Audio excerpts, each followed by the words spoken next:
The story shifts to London, England, where Agent Nathan briefs Director K.H. on a high-stakes mission.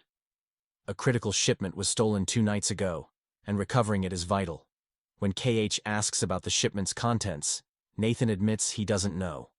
All he's learned is that it's set to be sold on the black market for $10 billion, attracting high-profile terrorists. Nathan is given full authority to assemble a team and do whatever it takes to retrieve the artifact, codenamed the Handle. Nathan's first recruit is Orson, one of the best agents in the field, though he's become erratic in recent years, developing peculiar phobias and indulging in a lavish vacation lifestyle.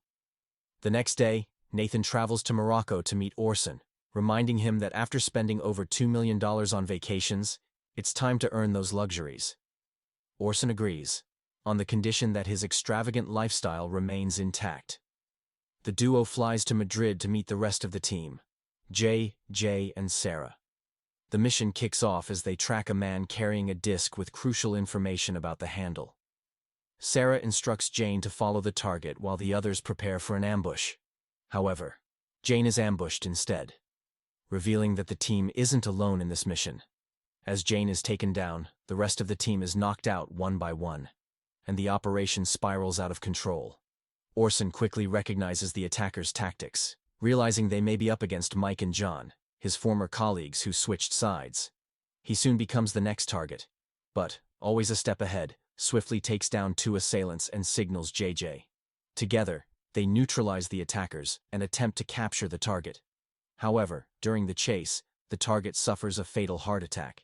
Despite the setback, Sarah manages to copy the entire disk with Nathan's help. The disk is split into 2 parts, one containing a specific address and time, while the other remains encrypted, beyond even Sarah's hacking skills. Nathan decides to impersonate the deceased man to meet the buyer, identified through facial recognition as Ben Harris, a known associate of the notorious arms dealer Greg Simons. Since getting close to Greg is nearly impossible, the only way to meet him in person is by securing an invite to one of his exclusive parties. To pull this off, they enlist Danny, a famous actor and Greg's biggest fan. Using compromising footage of Danny with his sister-in-law, obtained by Sarah, they coerce him into helping. The plan works better than expected. When Greg learns Danny will be in France, he personally sends an invitation and even gifts him a $10 million check, proving his admiration. At the party, Danny charms Greg, giving the team an opportunity to observe his assistant, who manages his phone.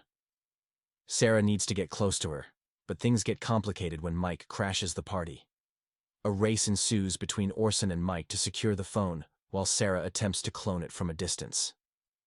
Just as John, Mike's ruthless partner, jeopardizes their cover, Orson engages in a brutal fight with one of Mike's seemingly indestructible men. After a tense struggle, Orson prevails, and the team makes a swift exit with the cloned phone. Sarah's skills prove invaluable as she plants multiple listening devices in Greg's office. The team eavesdrops as Greg speaks with Alexander, a Russian mobster who possesses the Handle, asking him to find a buyer for the artifact. Nathan grows frustrated. This is the second time Mike has interfered with their mission. He contacts Director K.H., suspecting a mole within the agency leaking intel. The team's next move is to infiltrate the Russian base and install software on their systems to track the artifact's location or the site of its impending sale.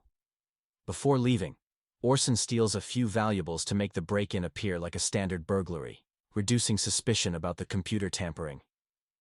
The next morning, Sarah discovers that Greg is heading to Turkey to meet a contact named Kasim, who has found a buyer for the Handle. This means Danny has another role to play. This time, Sarah will accompany him, posing as his girlfriend. Given Greg's habit of seducing his friends' girlfriends, they expect him to take the bait. As planned, Danny casually mentions that he's dating Sarah, and Greg immediately starts flirting with her, even gifting her a car from his collection. Meanwhile, Orson and JJ tail Qasim, who has just arrived.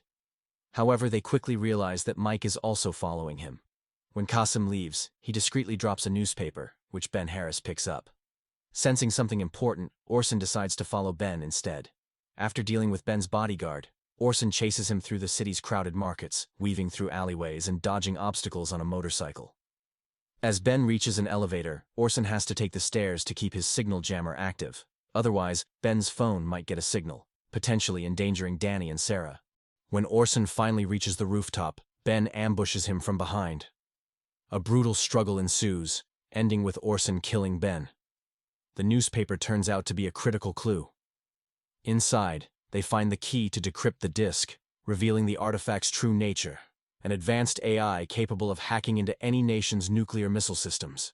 However, it requires an activation code, which Orson must now retrieve by impersonating Ben. The challenge? Orson will need to speak to Greg during the deal. To pull this off, Sarah will monitor the call and use real-time voice-altering software to mimic Ben's voice. At the meeting point, the team finally sees the mysterious buyer, the man willing to pay $10 billion for the handle. When Orson makes the call, Sarah's software performs flawlessly, tricking Greg into providing the activation code. With the code secured, Orson is ready to escape, but the Russians grow suspicious. Just then, the $10 billion Greg intended for the deal suddenly vanishes from his account, raising alarms. With guns aimed at Orson's head, JJ springs into action, triggering a chaotic gunfight. Seizing the opportunity, Orson steals a car with the artifact inside while the team warns Sarah to leave the mansion immediately. Predictably, Mike arrives in a heavily armed helicopter, eliminating the Russians and deploying his men to intercept Orson, determined to claim the handle for himself. Meanwhile, Danny hotwires a car to escape, but before Sarah can reach him, she's confronted by Greg, who tries to make a move on her. Fortunately, he doesn't suspect her involvement. By the time security alerts Greg to the unfolding chaos, Danny and Sarah are already speeding away, leading to another high-speed pursuit. As the chase intensifies, Mike gains the upper hand, overpowering the Russians and seizing the handle. Just as his helicopter begins to ascend, JJ lands a critical shot, creating a window for Orson to act. Meanwhile, Danny, putting his movie stunt skills to real-world use, weaves through traffic, dodging bullets. Sarah proves she's just as skilled in high-pressure situations, while Danny prepares to pull off a daring move to keep them alive. Suddenly, Orson arrives in a helicopter, launching missiles to clear their escape route. Once the team is safe, Nathan informs them of a shocking revelation. Mike has officially defected from the rival agency and plans to use the handle to his advantage. With limited options, Orson makes a bold move. He returns to confront Greg. Sarah reveals that she hacked into Greg's servers, stealing all his clients' information and secrets. Cornered, Greg finally agrees to cooperate, exposing Mike's real plan. He reveals that Trent and Arnold, two seemingly insignificant men from the boat party, control 90% of the world's gold. With the handle in his possession, Mike now has the power to reshape global power structures. Trent and Arnold's ultimate goal is revealed. They plan to reprogram the handle's AI to trigger a global power grid failure, plunging the world into a new dark age where gold becomes the only currency. With their control over the gold supply, they intend to establish themselves as the world's de facto rulers. That night, Orson and the team launch their final mission, with Greg and Danny serving as bait. Greg's reputation as a globally infamous criminal puts Danny's acting skills to the test. As they confront Trent and Arnold, Greg reminds them that he hasn't received his promised $1 billion commission from the deal. With arrogance, they dismiss his demands, stating that Mike completed the job, so the money belongs to him. Unfazed, Greg remains calm, insisting that he traveled far for his money. Before the situation escalates, he requests a brief demonstration. Suddenly, missiles rain down, obliterating the villain's communication towers. With calculated confidence, Greg hands Danny a set of documents containing the names and locations of their families, including Mike's. As panic sets in, Greg issues an ultimatum. Unless the money is transferred within 90 seconds, missiles will strike their loved ones.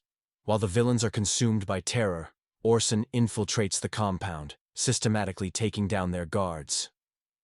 Meanwhile, Greg exits the scene, leaving Trent, Arnold, and Mike to grapple with their crumbling alliance. As the tension peaks, Mike unexpectedly calms down and allows them to make the transfer. But, unbeknownst to them, he's secretly cloning their passwords in real time. The moment his tech expert confirms control over their accounts, Mike turns on them, ordering their execution. By the time Orson reaches the top floor, everyone is dead, except for Mike. In a last-ditch effort, Mike launches a surprise attack, but Orson swiftly overpowers him, delivering a decisive blow and reclaiming the handle once again, preventing global catastrophe. Moments later, JJ and Sarah arrive just in time to extract Orson before reinforcements descend on the compound. The next day, Orson delivers the handle to Nathan, who reveals a surprising twist. Greg has vanished, along with the $1 billion. However, he also shares that Danny is safe and, in fact, has landed a new film role, with Greg himself directing the movie. In a light-hearted conclusion, the team decides to visit the set, treating themselves with the money they earned from the Russian jewels they swiped earlier. The movie closes with a playful scene. Danny, now fully immersed in his acting, mimics Greg's signature performance for his next role, with Greg standing behind the camera, directing the scene. If you enjoyed this story, don't forget to like, share, and subscribe to Movie Story for more amazing movie recaps. Let us know in the comments which movie you'd like us to cover next. Thank you for watching, and see you in the next one.